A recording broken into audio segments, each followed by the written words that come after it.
आज मैं मधुश्रावणी का 9वां दिन का दूसरा कथा सुनाने जा रही हूँ।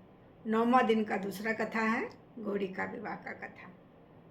हमने 9वां दिन का पहला कथा सुने थे कि मैना का मोह भंग कैसे हुआ। उसी कथा को आगे बढ़ाते हुए गौरी का विवाह का कथा सुने। भगवान भोलेनाथ विवाह के लिए देवतागण, ऋषि मुनि और गाजा बाजा को साथ लेकर हिमालय के यहाँ पहुँच गए। मैना उन लोगों का परीक्षण की। स्त्रीगण भी गीत नाद गाते हुए मैना के साथ साथ चली।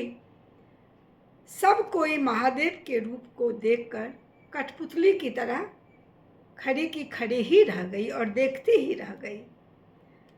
सब स्त्रीगण गौरी के भाग्य का सराहना करने लगी और महादेव के दर्शन पाकर सब अपने आप को धन्य मानने लगे।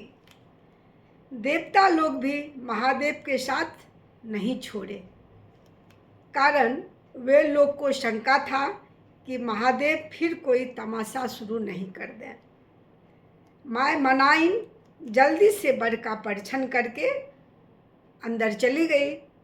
उनको भी शंका था कि कहीं देवतागण उनका हंसी नहीं उड़ाने लगे, क्योंकि माय मनाइन अपना बेटी गौरी का शादी तो महादेव से करना नहीं चाह रहे थे, तो इसीलिए उनको भी मन में शंका लग रहा था।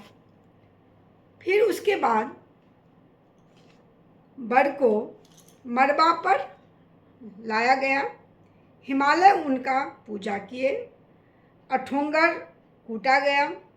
महादेव गोबर घर से गौरी को हाथ पकड़कर मरबा पर लाए। ये सभी कार्यों में ब्रह्मा जी पूरा तत्पर थे। वर को रेशमी धोती, फूल तथा सोना के माला से वरण किया गया। फिर वर कन्या को आम के पल्लव का कंगन पहनाया गया। ऋषिगण गोत्राध्याय पढ़ाए। हिमालय कन्यादान का कार्य संपन्न किए। तत्पश्चात गौरी शंकर वेदी पर गए। अग्नि का आवाहन कर वे हवन का काम किए। इस प्रकार विवाह का सब विधि संपन्न हुआ। उसके बाद ऋषि लोग वर कन्या को आशीर्वाद दिए। गंधर्व और अप्सरा लोग नाच गान किए।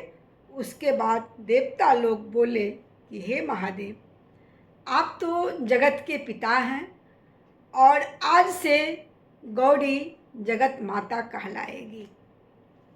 इस प्रकार गौरी शंकर कुल देवता को प्रणाम करके और भोजन से निवृत्त होकर विश्राम करने के लिए चले गए। उसके बाद बाराती लोगों का सत्कार प्रारंभ हुआ।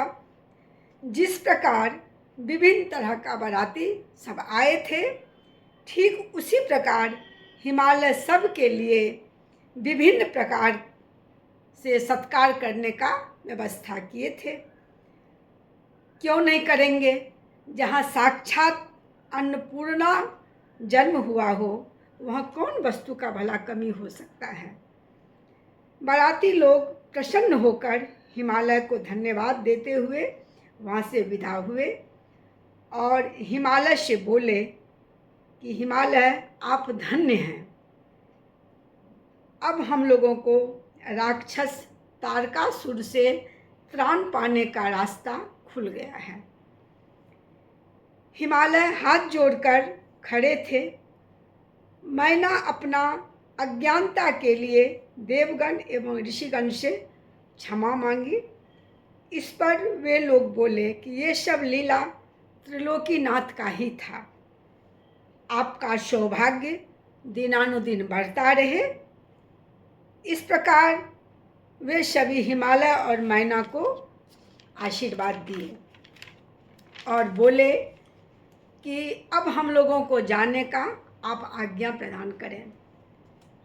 फिर आगे आगे गौरी शंकर बसहा पर बैठकर विदा हुए और पीछे पीछे वे लोगों को और यातने के लिए हिमालय सहित उनका परिवार भी थे।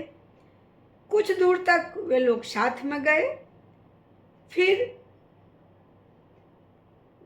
कुछ दूर जाने के बाद फिर हिमालय अपनी बेटी के विदाई के कारण भारी मन से लोग फिर वापस अपना घर आ गए। इस प्रकार गौरी के विवाह का कथा संपन्न हुआ।